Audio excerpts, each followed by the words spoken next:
Ibnu Abbas ketika nampak dia bapak salah berwudu. Anak kecil yang dipanggilnya, "Dek, cara wudu itu seperti ini." Jadi tidak tersinggung bapak. Nah, itu dengan pribadi orang soleh, Pak.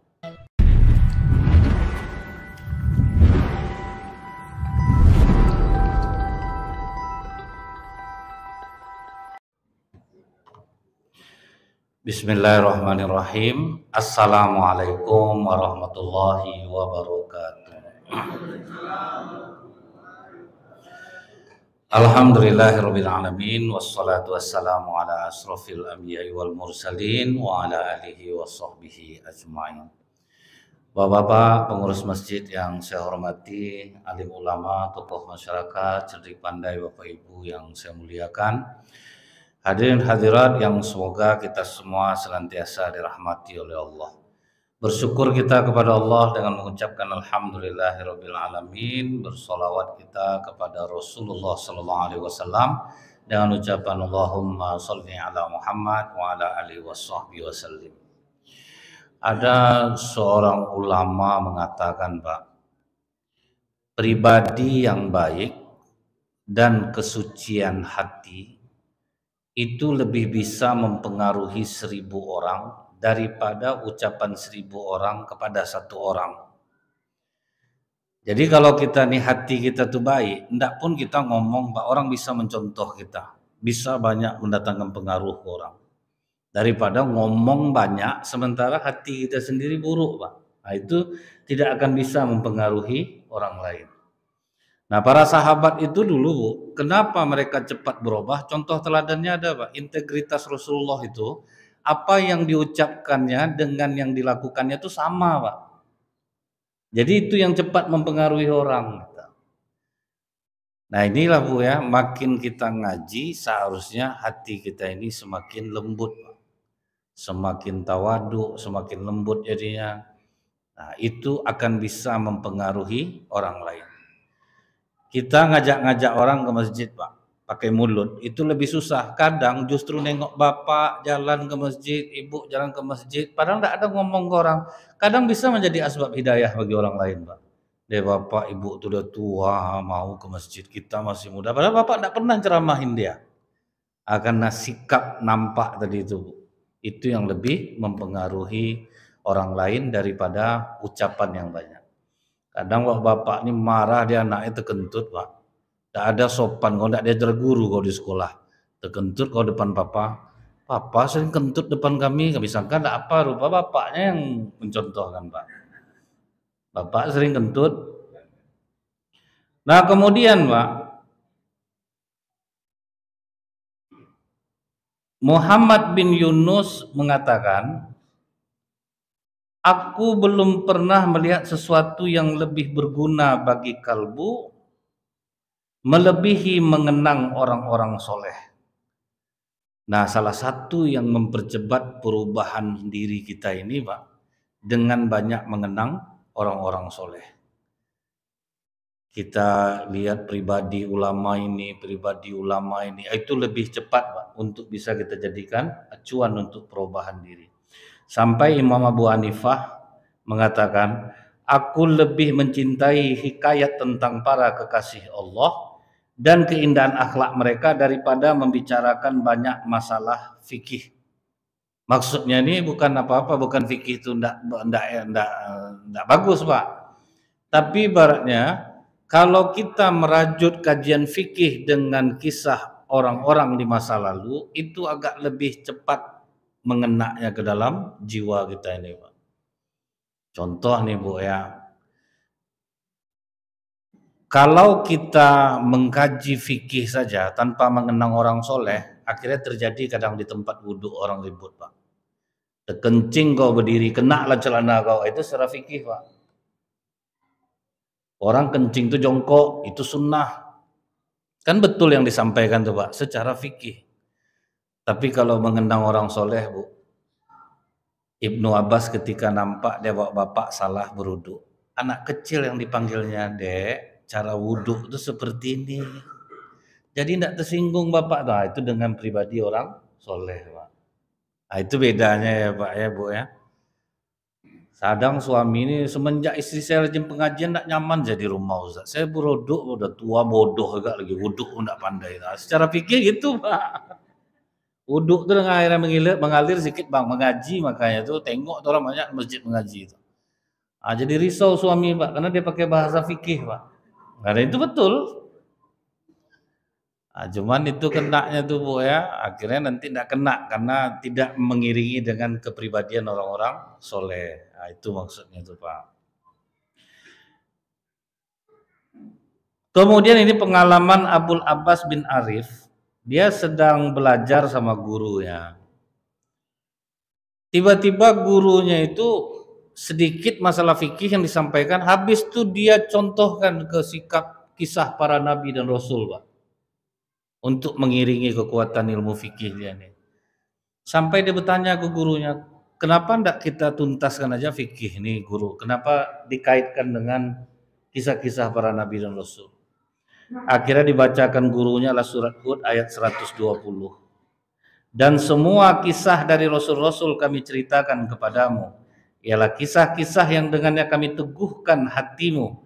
Dalam surat ini telah datang kepadamu kebenaran serta pengajaran dan peringatan bagi orang-orang yang beriman. Jadi gunanya kita mengenang kisah para rasul, kisah orang soleh untuk meneguhkan hati.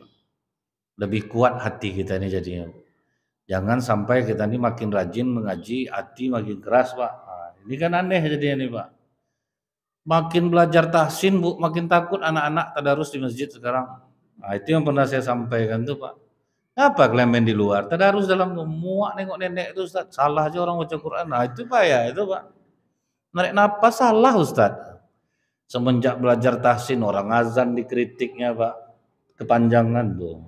Dia berapa harokat, hanya ketebalan lah ini. Macam-macam Pak. Kan jadi tidak bagus jadinya kalau kita seperti itu. Jadi ini gunanya ya Bu ya, kita menggandeng ilmu itu dengan kisah para rasul, kisah orang soleh. Nah kita lihat nih Pak, ada nama ulama itu Hatim Al-Asham. Dia ini wafat tahun 237 Hijriah. Imam Junaid Al-Baghdadi berkata Hatim Al-Asham ini Abu Bakarnya zaman kita. Nah, waktu itu tuh Pak. Orangnya jujur, dia seorang ulama besar. Kisah Hatim Al-Asham ini Pak, dia sedang ceramah. Selesai ceramah itu Bu, diadakanlah tanya jawab. Nah waktu itu Bu, tanya jawab, siapa yang bertanya maju ke depan Pak, karena mic nggak ada. Jadi baik kaum ibu, kaum bapak silahkan maju. Jadi dari sini kita tahu ternyata juga ulama dahulu itu tidak membataskan atau mendiskriminasi kaum perempuan ketika bertanya. Silahkan maju. Rupanya pas sampai Bu tuh di depan Ustadz nih Bu, tekentut dia Pak. Mungkin dalam capek nahan, tekentut Bu. Kuat bunyinya. Malu ibu tuh. Apa kata ulama ini Hatim Al-Asham ini? Ibu coba diulang lagi pertanyaannya. Saya peka. Wah senang hati ibu tuh. Dia untung tuli Ustadz nih kok. Gak terdengar dia kentut. Sejak itulah namanya ditambah jadi Al-Asham tuh Pak. Arti Al-Asham itu kan tuli. Makanya terkenal ulama itu dengan nama Hatim Al-Asham untuk menjaga jamaah supaya jangan malu Pak. Hebat enggak jiwa yang seperti itu Bu. Kalau sempat di saya terjadi sudah kekeh saya ketawa, singgung jamaah Pak. Nggak mau ibu tuh datang ke pengajian saya lagi gitu. Ibu selesai kan lalu di rumah, saya sakit perut jangan pergi pengajian, mungkin tuh gitu Pak kan. Singgung orang dibuatnya. Lihat halusnya akhlak seorang ulama itu Pak. Ditutupnya malu ibu nih Bu. Jadi ibu tuh enggak jadi malu deh, untunglah Ustadz nih peka. Sempat dengar dia tadi tuh malu. Ya sama dengan cerita seorang suami ditutupnya mata istrinya, dibawanya lah ke rumah barunya. Orang enggak ada, sepi. Karena istrinya nih sesak tekentut Bu. Alasan dia sama suaminya, bang tolong ambilkan air segelas. Pas suaminya ngambil air tekentut lah dia Bu. Ada untung enggak ada orang.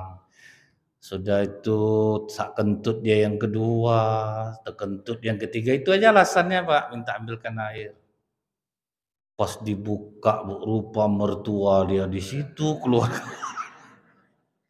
Bapak Ibu, sejak kapan di sini? Sejak kentut kau yang pertama lah. Malu menantu buat itu Pak. Jadi itu Bu ya, kita belajar dari akhlak ulama ini Pak. Kenapa ini saya bahas Pak? Karena banyak kita nih Pak, makin ngaji kok makin keras hati, itu yang herannya itu Pak. Kok bukan makin baik kita jadinya. Ada kadang Bu, pengajian ibu-ibunya, kalau udah ngaji ke pengajian sini, tidak boleh lagi ke pengajian lain, dikeluarkannya dari komunitas tuh Pak. Kan kawat macam itu Pak, ngapa? Kok bisa seperti itu gitu. Itulah Bu. Jadi saya heran juga, loh kenapa nih pengajian komunitas ibu-ibu ini kok bisa seperti ini. Jadi kalau kami udah ngaji di situ, Ustaz tidak boleh lagi ngaji tempat lain. Kalau ngaji tempat lain dikeluarkan kami, wah parah nih. Kan keras hati nama itu Pak kan, makin rajin ngaji makin keras hati. Nah ini yang kita coba ambil contoh gitu. Yang kedua ini Pak, Ahmad bin Mahdi. Dia ini seorang ulama tapi kaya Bu. Dia ini kaya raya. Dan dia ini seorang perawi banyak hadis. Tapi sekalipun kaya, dalam riwayat disebutkan 40 tahun dia tidak pernah tidur di tempat yang enak Pak. Maksudnya itu di kasur yang empuk itu nggak pernah. Walaupun dia kaya raya. Ya kita lihatlah Khabib Nurmagomedov lah Pak. Dikasih hotel berbintang tetap tidurnya di kursi gitu. Ada memang orang-orang yang jiwanya seperti itu. Jadi Ahmad bin Mahdi ini dia ulama tapi dia kaya raya. Tapi ulama dahulu Bu, mereka itu kaya lebih sering hartanya itu digunakannya untuk misalnya memberangkatkan orang haji Pak. Kan perjalanan 6 bulan itu mereka biayai. Macam Imam Abu Hanifah tuh kaya tuh Bu, dia pedagang Pak. Jadi tidak membenci harta. Yang salah tuh ketika kita bermewah-mewah dengan harta kita dan itu terlihat oleh orang. Nah itu tuh yang tidak bagus jadinya Pak. Misalnya nih Bu, misal macam saya bermewah-mewah, itu kayak itu dia mengaji tapi dibelinya barang-barang yang rasanya yang tidak dia butuhkan, rasanya lebih banyak lah seharusnya untuk orang lain. Nah itu misalnya itu Bu ya, jadi tidak bagus ya. Tapi ulama dahulu mereka berduit, tapi uangnya itu betul-betul mereka abdikan untuk orang beribadah lebih mudah. Nah jadi Pak, datang perempuan kepada Ahmad bin Mahdi. Kata perempuan ini, Syekh bantu saya telah melakukan kesalahan besar, saya hamil. Dan saya mengaku ke keluarga saya, Syekh suami saya. Bayangkan tuh Pak, tolong tutup aib saya. Nah di sini hebatnya Bu ya, tidak ada ulama ini bertanya, sama siapa kau berzina? Tidak mau dia tanya itu Pak. Dia cukup orang minta bantu dia kan, tidak mau dicongkel besar. Kalau kita kan kita congkel besar-besar tuh Pak kan. Ngapa kau sama siapa kau? Macam-macam lah tuh Pak kan. Tapi dia tidak mau bertanya, karena kalau tanya nanti orang bohong, berdosa orang itu ya. Jadi kita tuh Bu jangan sampai membuat orang berdusta atau mencari-cari alasan. Kan bagus jiwa macam ini nih Bu. Misalnya nak untuk apa beli uang tadi? Betul dibeli itu, akhirnya dia berbohong kadang Pak kan. Udah dibeli nih tadi. Udah selesai. Walaupun kita curiga karena kalau kita tanya nanti dia bohong kan besar dosanya jadinya Pak. Membuat orang berbohong jadinya. Ini senjata juga nih Bu ya. Jadi kalau bertanya sama bapaknya banyak-banyak tanya tuh. Nanti berbohong dia nanti sama ibu. Tambah sakit hati ibu jadinya. Nah kemudian Pak, apa jawaban Ahmad bin Mahdi? Oke, aku bantu. Itu Pak. Akhirnya diakui lah di keluarganya, banggalah keluarganya. Rupanya suaminya selama ini seorang ulama. Begitu perempuan ini melahirkan, kemudian Ahmad bin Mahdi ngomong ke orang tuanya, saya minta maaf, saya tidak cocok dengan istri saya ini, jadi saya telah menceraikannya. Itu Pak cara dia Pak. Dan hebatnya Pak, setiap bulan dia kirim uang 2 dinar untuk anak bayi itu Pak. Padahal udahlah enggak ikut campur Pak ya. Orang minta tolong Bu, karena dia tahu dia punya anak, dikirimnya 2 dinar setiap bulan. 1 dinar itu berapa Pak? 3.578.000 Pak. 2 juta berapa berat 2 dinar? 7 juta lebih loh Pak. Dibelanjakannya Bu, dikasihnya terus tiap bulan anak. Sampai dia bilang jangan dikirim lagi. Nah, itulah tanda pertalian hubungan aku dengan anak kau. Karena aku udah terlanjur tahu kau sudah punya anak. Dikirimnya tiap bulan. Setelah anak itu meninggal, rupanya anak ini tidak panjang umurnya Pak. Meninggal dia, rupanya perempuan ini Pak, tidak dibelanjakannya uang dinar itu Pak. Dikumpulkannya, diantarnya balik. Selama kau ngirim itu tidak ada yang aku belanjakan. Kau nolong nutup aib aku aja itu sudah sangat luar biasa bagi aku. Ini kau kembalikan dinar-dinar. Kata Ahmad bin Mahdi, dinar-dinar itu sekarang menjadi milikmu. Ambillah, gunakan Pak. Halal untuk kau. Sumpah saya ambil balik itu Pak. Nggak mungkin rasanya enggak. Itulah malunya hati kita nih Pak. Masih kotor lagi rasa jiwa nih Bu ya. Bisa dia udah dilindungi aib, dikasihnya lagi belanja setiap bulan. Nah ini yang muslim sejati itu sebetulnya Pak ya, enggak banyak enggak banyak cerita yang aneh-aneh gitu. Kalau kita ini karena terlalu cerdas mungkin Pak, jadi banyak pertimbangan kita gitu Pak kan. Dalam berbuat baik itu banyak pertimbangan, kadang banyak yang kirinya daripada yang kanannya kadang.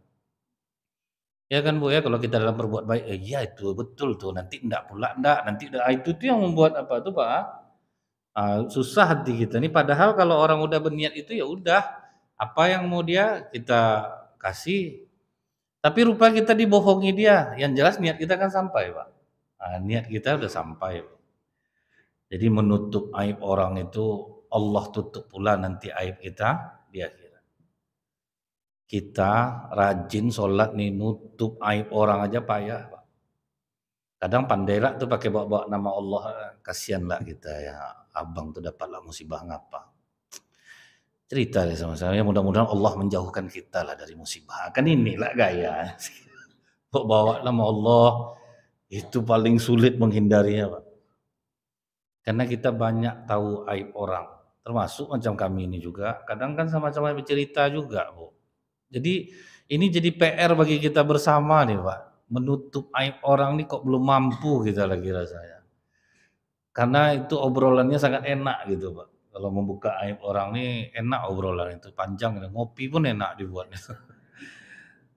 Itu yang kedua ya Pak ya. Jadi PR kita. Jadi saya ingat nasihat seorang ulama, apapun alasannya Nazril, mau niat kau baik, yang jelas menceritakan aib orang, amal kau pindah ke dia, selesai itu. Sama dengan istri Bu, ya suami saya itu seperti ini Ustaz, bagaimana saya mau berbakti? Tidak ada, dia urusan dia jahat, itu urusan dia sama Allah. Yang jelas sebagai istri berbakti kepada suami, kan itu tuh Pak kan. Kalau kita cari alasannya banyak lah poinnya nanti, poin A, poin B, poin C itu gitu jadinya Pak kan.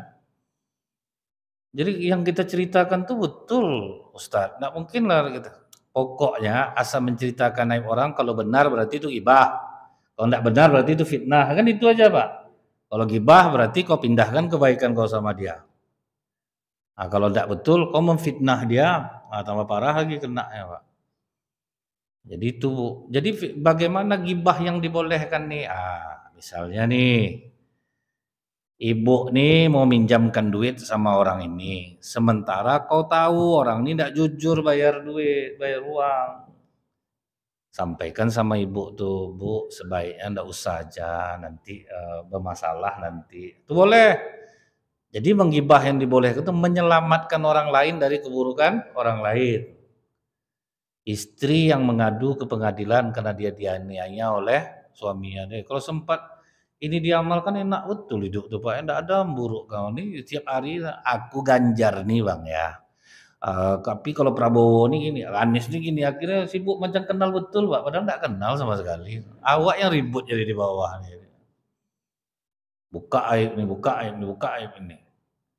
Itu membuka aib orang Israel kayak mana? Itu tuh memang harus dibuka kan Pak, karena memang dia nampakkan kekurangan ajaran dia. Sama dengan gini Bu, orang menampakkan kebencongan dia, itu diejek orang dia, itu enggak termasuk bagian dari ghibah Pak, karena dia sudah menampakkan kebencongan dia.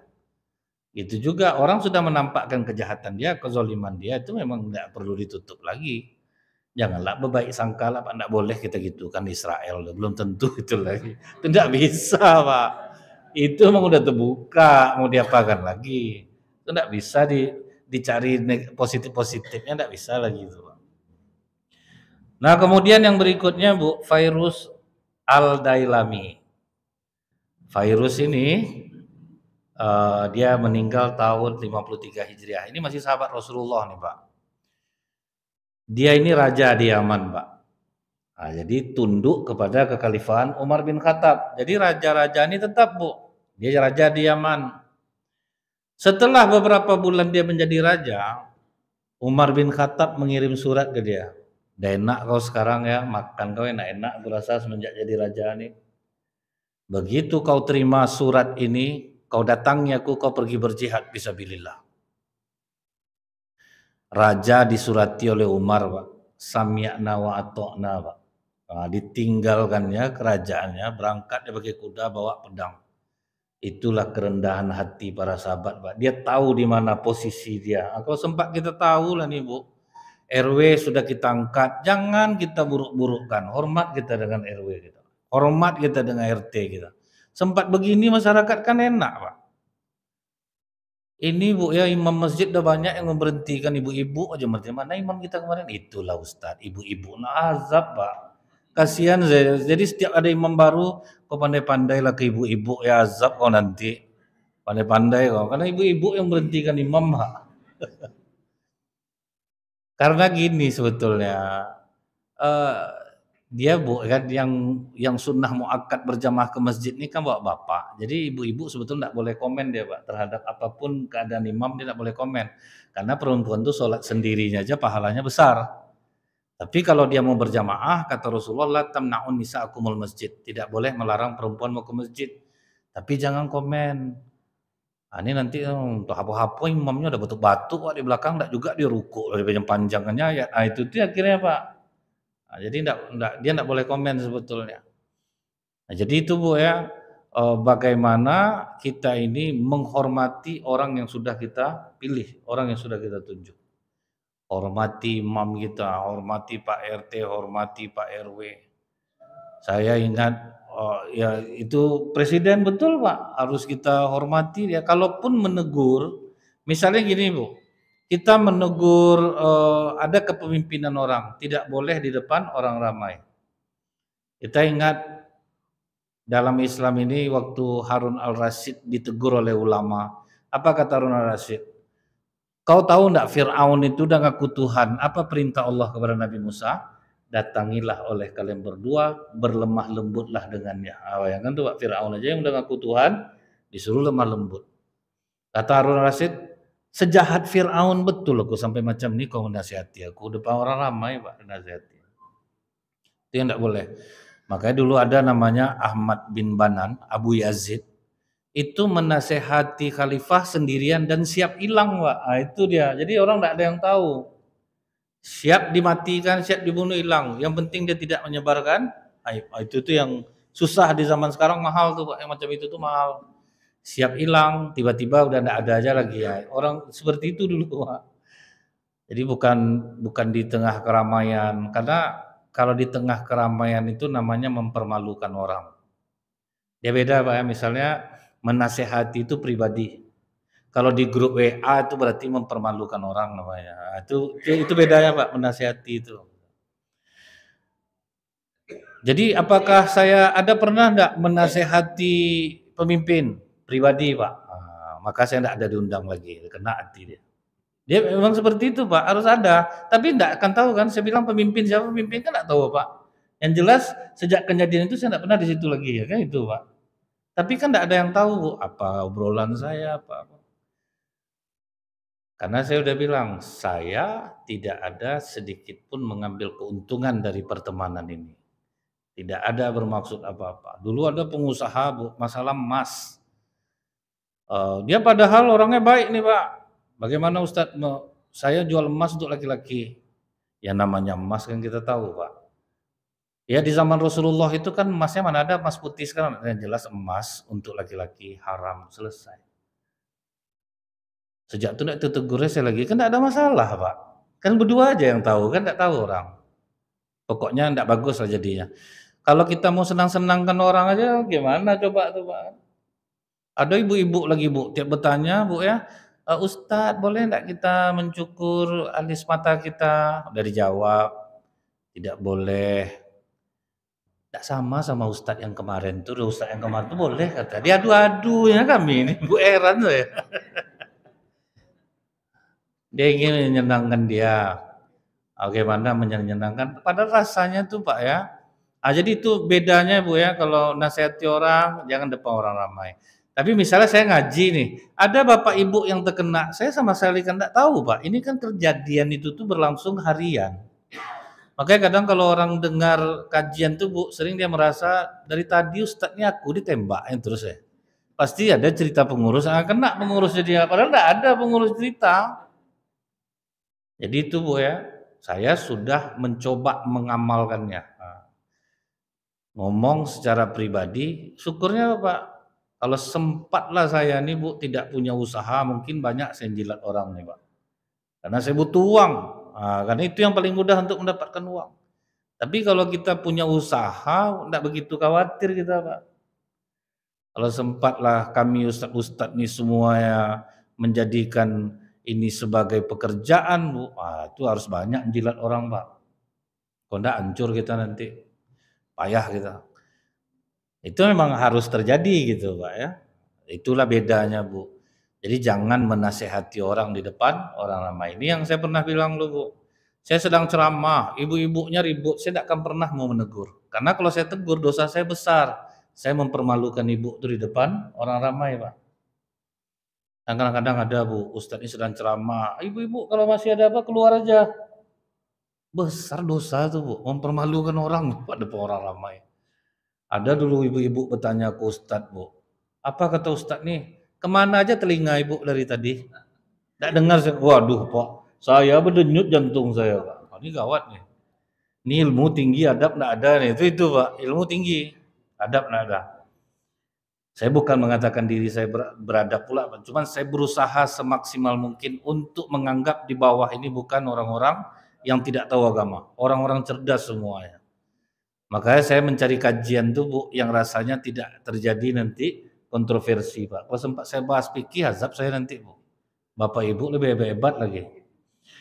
Nah kemudian Pak, virus Aidalami ini dari Yaman berangkat dia ke Madinah, sampai di Madinah nunggu Pak, nunggu masuk ke ruangan Umar. Pas giliran dia mau berdiri dipotong oleh anak muda Pak. Tahu-tahu nyelonong anak muda ini masuk. Bangkit ego raja. Dipukulnya anak tuh Pak. Ladi pas memukul tuh, berdarah pelipis anak tuh pas kepalanya termasuk ke ruangan Umar. Kenapa kau? Aku dipukul dia enggak tahu bahwa ini virus Aidalami. Pas masuk ke dalam, kau pukul dia virus. Iya Umar, kenapa kau pukul dia? Aku jauh-jauh datang karena undangan kau Khalifah. Aku tinggalkan kerajaanku, aku datang kemari. Tahu-taunya pas giliran aku anak ini tidak ada adabnya, dipotongnya aku. Jadi aku pukul dia. Alasannya kan betul tuh Pak kan. Umar kata ibu dibelanya raja nih. Kisos itu katanya Pak, tidak dipedulikannya alasannya jelas kau mukul orang. Jadi walaupun dipotong. Kita kadang di jalan kita benar sebetulnya Pak, tapi pas dipotong orang langsung kita pepet, dia kan ada kita sebetulnya hilang kesolehan Pak. Saya terkejut, bapak tuh Bu, dia sama saya naik mobil, itu ngomong keluar dari mulut dia tuh Bu ya, Masya Allah, Barakallah, Astagfirullah, dipotong orang marah deh Pak. Jadi kadang-kadang payah juga gitu orang. Masya Allah, astagfirullah. Saya ingat dulu tuh beli parfum ngomongnya barakallah, Masya Allah. Kedak hijau juga kita belanja. Kadang kan Bu ya, kita tuh dipotong orang, langsung kita pepet dia Pak. Nggak sopan dia mah. Payah di jalan. Kalau saya enggak mikir gitu Pak. Kalau sempat saya keras hati, ini kasihan, dia enggak bisa masuk, tambah panjang macet di belakang dia Pak. Mending kita kasih dia, sedekah kita. Biar dia masuk. Kan seharusnya kita berpikirnya seperti itu Pak kan. Jadi virus ini sama nih Bu. Dia emosi, dipukulnya kata Umar kisos. Apakah aku harus dikisos dalam masalah ini? Iya, kau mukul dia. Langsung berlutut dia Bu. Didongakkannya kepalanya, siap untuk dikisos. Kata Umar kepada anak muda ini, sebelum kau mengkisos dia, aku ceritakan kepadamu, yang membunuh Aswad al-Adsi al-Kazab, nabi palsu, adalah virus ad-dalami. Rasulullah pernah mengatakan, malam ini seorang nabi palsu pendusta telah dibunuh oleh seorang hamba yang soleh, dia adalah virus ad-dalami. Silahkan kau pukul dia. Mendengar itu gigil anak muda nih Pak. Tidak mungkin aku memukul orang yang udah dipuji Rasulullah kesolehannya. Aku tidak mau mukul dia. Aku maafkan dia. Begitu dia memaafkan, apa kata virus? Kau ambil kuda aku, ambil pedang aku, ini uang 30 dirham, 30.000 dirham, ambil untuk. Saking bahagianya dia tidak dikisos. Istilahnya maaf itu lebih, tidak bisa diukur dengan uang. Makanya sekarang siapa yang membunuh orang di Mekah biayanya besar Pak, dendanya jadinya kan. Ini mukul 1 kali aja 30.000 dirham dikasihnya Pak. Maksud mereka tuh pemaafan itu tidak bisa dinilai dengan uang. Dulu ingat saya orang Indonesia yang kena hukuman pancung itu sampai berapa nebus ya? 19 miliar Pak kan? 19 miliar nebus. Bukan pemerintah Arab Saudi yang minta Bu, keluarga korban. Pemerintah justru kalau ada orang dihukum mati, dia membujuk keluarga korban untuk memaafkan. Kalau keluarga korban tidak memaafkan, ya jalan hukuman tuh Pak. Dan uang 19 miliar itu bukan untuk pemerintah, untuk keluarga korban. Dan saking fairnya hukuman Islam ini Bu, terjadi waktu itu di Pakistan, udah mau dipancung Pak, datang emak korban tuh Pak.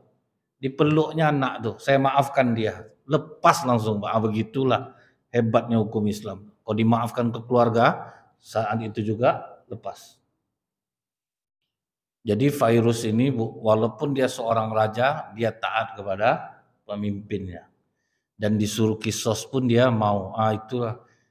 Kami ustadz-ustadz ini kadang kan diuji dengan kemuliaan Pak. Itu kadang yang bisa membuat kami sombong tuh Pak. Datang harus dihormati, tempatnya harus dibedakan. Nah itu buat kami ini mengke-engke kelakuan kami ini kadang Bu. Iya Pak. Dulu ada seorang ustadz, dia itu dikenal di mana-mana. Jadi waktu dia pergi ke pom bensin, setelah dia ngisi minyak, masuk dia ke kamar mandi pom bensin tuh Pak. Lama. Disusul sama anaknya Bu. Nampak dia bapaknya sedang nyuci kamar mandi WC itu Pak. Kenapa kau lakukan ini ayah? Waktu ceramah tadi naik kesombongan aku melihat ramainya orang. Jadi aku hinakan diri aku dengan mencuci kamar mandi. Jadi kami ustadz-ustadz ini Bu harus punya amalan untuk menjatuhkan diri Pak. Kalau enggak itu Pak, ngeri engke. Enggak dapat tempat parkir enggak jadi ceramah Pak. Ada tuh Pak. Enggak ada tulisan parkir VVIP ustadz. Itu enggak ya dia ceramah Pak. Pantai mundur langsung, kelibut jamaah dibuatnya Pak. Dikejar enggak mau lagi, merajuk lah tuh Pak. Dikejar enggak mau. Entahlah. Tapi saya enggak tahu ya itu cerita itu tanda enggak tahu lah saya. Cuma saya pernah dengar lah. Tapi rasanya enggak mungkin bohong Pak. Rasanya betul tuh. Nah itulah Bu ya. Naik hati ini kadang-kadang. Kalau kita jalan Pak dari Mekah ke Jeddah, kan ada gubuk-gubuk di padang pasir tuh Bu ya. Itu tuh bukan orang miskin yang punya, itu raja-raja Arab yang punya tuh Pak. Jadi kalau udah naik kesombongan mereka, kecintaan mereka terhadap dunia, mereka biasanya nginap di gubuk itu selama 3 hari. Untuk menjatuhkan tuh boleh. Kiai-kiai di Jawa Bu, setiap bulan puasa mereka pergi ke desa-desa yang orang tidak kenal dia, melamar jadi pembersih kamar mandi sama masjid Pak. Untuk menjatuhkan diri. Jadi itulah Bu, kadang memang jamaah ini baik, dihormatinya kita, di apa kita. Cuman ada kami ini yang bisa nerima gitu kan, nak mengkek. Ada yang mengkek Pak. Udah tua-tua orang salam sama dia digini-gini kannya tangannya. Geli lah saya tengok. Nah, mentang-mentang dihormati orang kadang berlebihan pula. Saya aja Bu datang orang buat kuah Ustaz doakan geli saya Pak. Mana lah terkabul doa saya ini Pak macam mantu kelakuan. Kita kan tahu sendiri Pak. Seberapa sih amal kita ini baru jauh lah Bu. Lebih mending minta ke bapak-bapak yang rajin pengajian, ibu rajin puasa sunatnya, lebih baik minta doa itu. Nah kemudian Pak, yang berikutnya ini Ummu Muhammad Al-Qabilah. Dia ini Bu, pokoknya tidak pernah mengambil upah dari biaya persalinan setiap perempuan yang melahirkan. Nah, ini pula amalannya Pak. Jadi sekali terkejutlah dia Bu. Ibu-ibu ngadu ke dia bahwa anaknya mau melahirkan. Saking miskinnya untuk pakaian aja tidak ada anak yang sedang ngambil mau melahirkan nih Pak. Kebetulan dia bawa baju tuh kainnya besar, dirobeknya dijadikannya lah selimut orang yang mau melahirkan ini. Setelah melahirkan dia pula yang merawat, setiap hari dia bolak-balik memandikan ya Pak, merawat. Beberapa bulan setelah itu pas dia kunjungan lagi ke rumah itu rupanya nampak dia laki-laki. Nah inilah suami anak saya yang kami sangka udah mati berperang, rupanya dia sudah kembali. Datang suaminya ini, dikasihnya lah duit banyak Bu, sebagai tanda terima kasihnya kepada Ummu ini. Kata dia, jangan kau rusak akhirat aku, kalau kau kasih ini, aku terima, maka aku tidak mendapatkan ini di akhirat. Bisa seperti itu Pak, saya tidak sanggup dah Ustadz nih amplop untuk Ustadz. Ustadz sudah baik, rasa tidak mungkin tidak saya terima Pak. Tidak mungkin saya, jangan Pak. Nanti saya tidak dapat, ya tidak ada basa-basi ya paling itu ya. Agak 2 kali itu datang Pak Ustadz terima apa sih, saya ambil lah balik itu kan. Payah tuh Pak, payah. Jadi maksud saya itu apa Bu, jangan sok lah kita dengan hati kita yang sekarang nih. Masih teramat jauh untuk kita membersihkan hati kita nih Pak. Masih banyak kotoran duniawi ya. Sedangkan yang saya bilang tuh Bu ya, berebut makan di masjid aja masih banyak orang gitu Pak ya. Nah, itu aja masih banyak Bu kan. Udahlah enggak nyumbang Mbak, kadang bawalah pulang kan. Ah itu tuh kan masih ada Pak kan. Janganlah nyumbang lagi, membawa pulanglah kadang malahan. Nah, yang berikutnya nih Bu, cucu Rasulullah, Zainal Abidin. Ini luar biasa akhlak cucu Rasulullah ini Pak. Ini terakhir. Dia sedang berada di masjid, dimaki-maki orang dari luar Bu. Dimaki-maki orang, berhamburan dah orang dari masjid tuh mau mukuli orang yang maki itu Pak.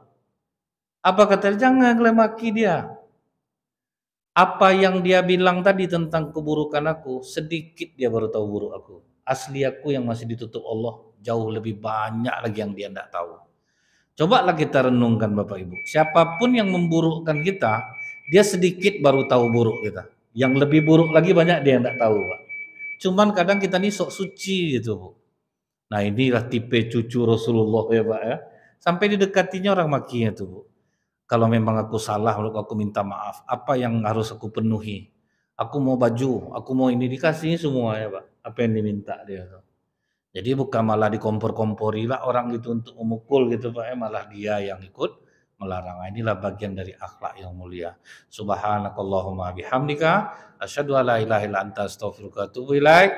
Assalamualaikum warahmatullahi wabarakatuh.